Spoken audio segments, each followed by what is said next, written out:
Assalamualaikum warahmatullahi wabarakatuh. Selamat pagi anak-anak.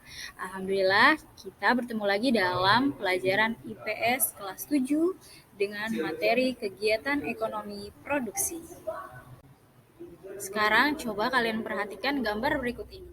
Pada gambar pertama ada kegiatan ekonomi produksi tentang produksi rumah tangga. Yang kedua ada gambar kedua yaitu pedagang somai keliling. Gambar tersebut menunjukkan kegiatan ekonomi yang dilakukan oleh manusia. Nah, manusia melakukan kegiatan ekonomi tentunya untuk memenuhi kebutuhan. Kegiatan manusia dalam memenuhi kebutuhannya disebut sebagai kegiatan ekonomi.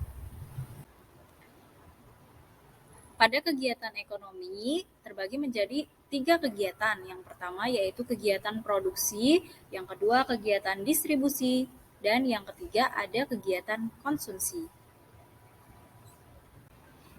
Yang akan kita bahas pada kegiatan hari ini yaitu kegiatan produksi. Apa sih kegiatan produksi itu? Nah, kegiatan produksi adalah kegiatan menghasilkan barang atau jasa atau kegiatan menambah nilai guna suatu barang atau jasa. Pada kegiatan produksi, nilai guna suatu barang akan bertambah bila barang tersebut diolah lagi dan menghasilkan barang lain. Contohnya kain menjadi baju. Nah, yang kalian lihat pada gambar tersebut, pertama ada gambar kain, kemudian dijahit, dan terakhir akan menghasilkan produk baru yaitu baju. Nilai guna suatu barang yang pertama yaitu nilai guna bentuk.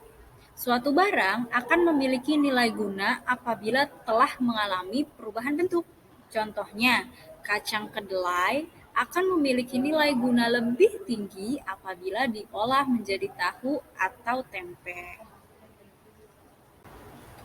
Kemudian yang kedua ada nilai guna tempat.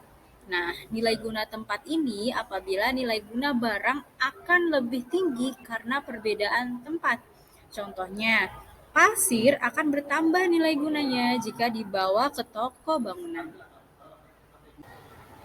Yang ketiga, ada nilai guna waktu. Nilai guna barang akan bertambah jika barang tersebut digunakan pada saat yang tepat. Contohnya, jaket digunakan saat musim hujan, saat kedinginan tentunya. Kemudian ada payung, kita gunakan saat hujan atau saat panas juga boleh digunakan. Yang keempat, ada nilai guna kepemilikan. Nilai guna barang akan bertambah jika barang tersebut berpindah kepemilikannya.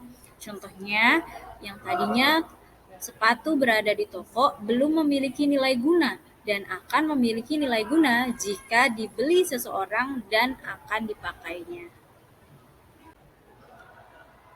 Orang atau lembaga yang menghasilkan barang atau menambah kegunaan barang disebut produsen atau orang yang melakukan kegiatan produksi. Untuk melakukan kegiatan produksi, produsen harus mempertimbangkan 1.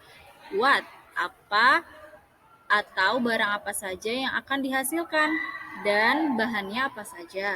Kemudian yang kedua ada how, bagaimana sih memilih faktor-faktor produksi.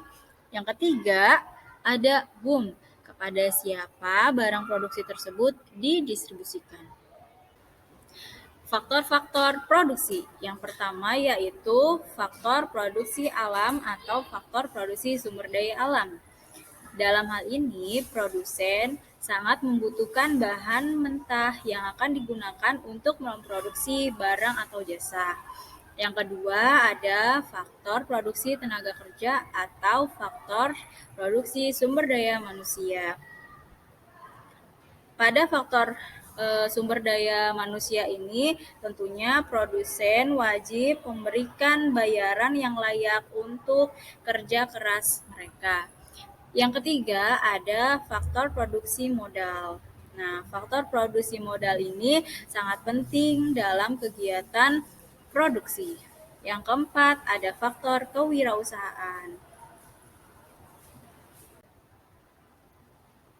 Selanjutnya ada etika ekonomi dalam memanfaatkan faktor produksi. Yang pertama ada sumber daya alam, yang kedua ada sumber daya manusia, yang ketiga ada modal, dan yang keempat ada kewirausahaan. Dalam etika ekonomi sumber daya alam, di sini dalam proses pemanfaatan sumber daya alam, para produsen hendaknya bertindak arif dan bijaksana, karena tidak semua sumber daya alam dapat diperbaharui. Produsen harus memanfaatkan sumber daya alam dengan sebaik dan seefisien mungkin agar tetap terpelihara. Nah, produsen hendaknya memanfaatkan SDA secara tepat dan jangan sampai menimbulkan bencana bagi kehidupan manusia di sekitarnya. Selanjutnya ada etika ekonomi sumber daya manusia. Produsen hendaknya memperhatikan unsur kemanusiaan, jangan sampai kita memorsir tenaga kerja tanpa memperhatikan batas kemampuan dan keahliannya.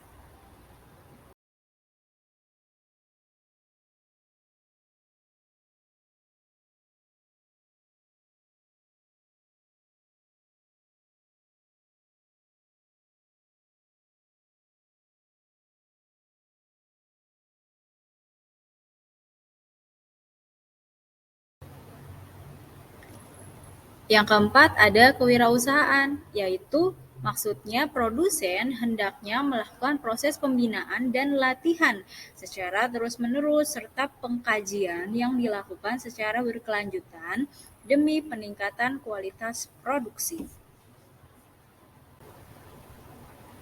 Alhamdulillah telah selesai materi pada hari ini. Sampai jumpa pada pertemuan berikutnya. Terima kasih. Wassalamualaikum warahmatullahi wabarakatuh.